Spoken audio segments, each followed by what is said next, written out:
This topic is something that somehow has never been properly discussed among K-pop stans, despite the dance sense being one of the biggest parts of K-pop and what makes K-pop groups so unique in the global music industry.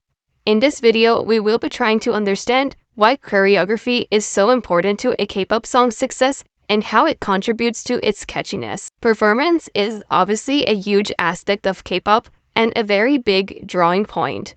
Those pretty synchronized formations just make K-pop groups look at an entirely different level from Western artists.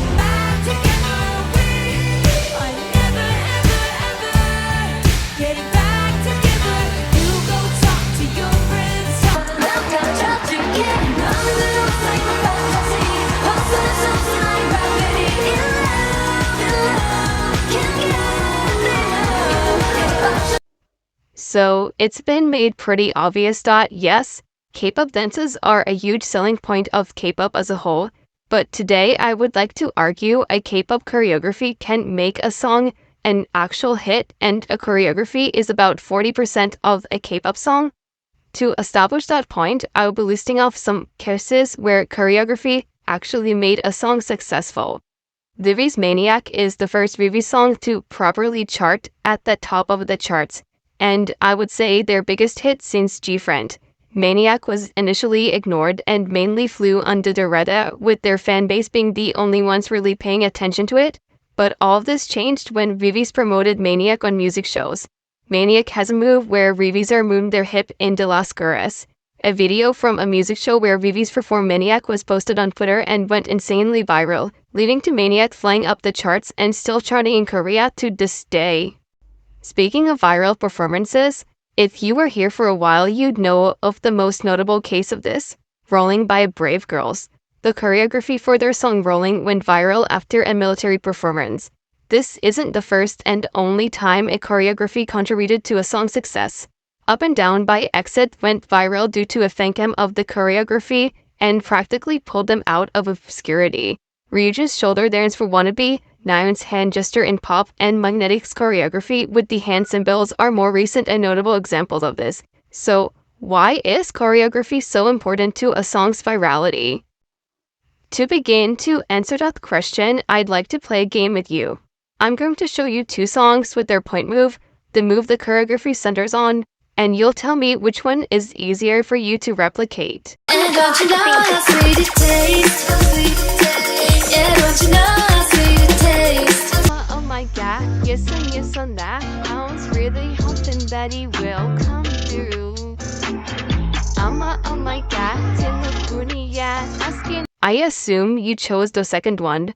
When Eugene repeat, oh my god, my first instinct is always to move my head along to the lyrics, since the choreography is so linked to the rhythm in my head. And it's not just me. It seems K-pop companies caught on to the idea as well, because not only did girl groups always have point moves and gestures that are easy for the public to follow along to, but now, more than ever, companies want their dances to go viral on TikTok. Magnetic by I-dle rose to the top 5 in Korea and the top 10 of Spotify Global through TikTok virality, and I assume it's cute, and IZZY choreography played a large part in that.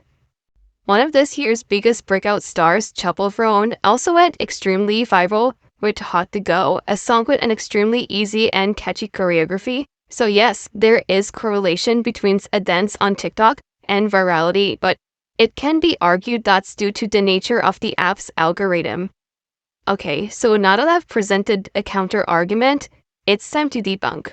If you're older than 17, you probably remember Now Watch Me Whip, Now Watch Me Nae Nae, and the grip that dance had on the world just for its dance routine. Like, that was a crazy time to be alive, and If you are in school, you were definitely doing that in some way, shape, or form in an assembly or with your friends. The Macarena is also a huge hit, and I know the older crowd definitely knows the dance by heart. Even prior to the streaming era, songs with a catchy movement always had been staples of pop culture and very big hits. So, by now, we all probably understand that there is a significance to the movement we associate with a song and us remembering the song. But why is that exactly? In 1981, a scientist I'll be referring to as Cohen set out to test what makes people remember better. Cohen asked participants to perform actions, to observe someone perform the actions, or simply hear/read the instructions from the actions without the actions actually being performed. Participants would subsequently tested for their ability to recall the actions. For example, one group was told to clap then spin, the second one observed someone clap then spin, and the third one observed someone clap then spin while the performer described the movement. Cohen found that participants were significantly more likely to remember when shown and even more likely to remember when shown and told. In later research, scientists have also found that when we repeat the movement, we remember even better. Gesturing has been shown to improve problem-solving abilities by decreasing working memory load, by conveying the same information through a second, image-based modality. A number of studies have found that memory is enhanced in participants who observe a speaker who is also gesturing compared to observing a speaker who is not gesturing or a gesturer who is not speaking. So, if all of this works for speaking with movement, it's fair to apply the same studies for singing. When artists sing while making a gesture, we remember their songs better.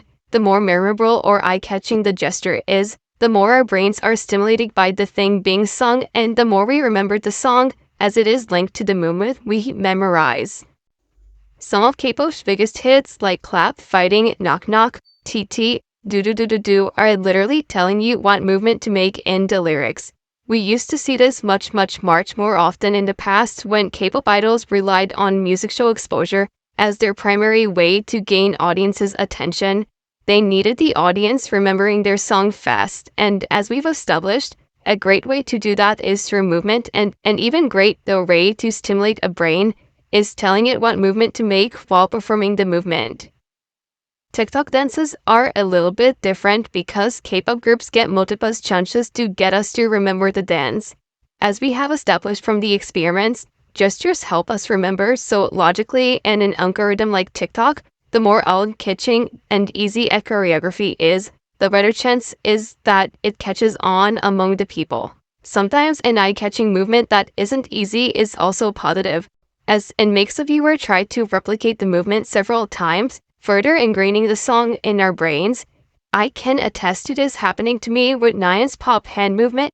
I was scrolling through TikTok and I kept seeing the dance, I kept seeing Nayeon performing the TikTok challenge with a lot of other people, and through that, I noticed the hand movement and I kept trying to do it, but I kind of failed. But then I kept trying to do it and I kept listening to the song because I kept trying to do the dance in sync. And then it got stuck in my head. And long story short, it ended up in my top 5 most streamed songs of that year. On the most personal note, I personally really miss K-pop choreography that tells me how to move.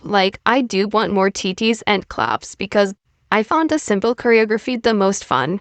But I do understand the change to harder, more eye-kicking choreography helps K-pop stand out in the Western market, and it is a great way to market it. I am happy TikTok challenges became a middle ground for that, and when a choreography catches on, I found it really fun. I hope we continue to see fun, catchy choreography from K-pop in the future, as K-pop companies remember choreography also makes the music catch on, and it isn't purely for a flashy performance. Sometimes accessibility and creativity can go a long way.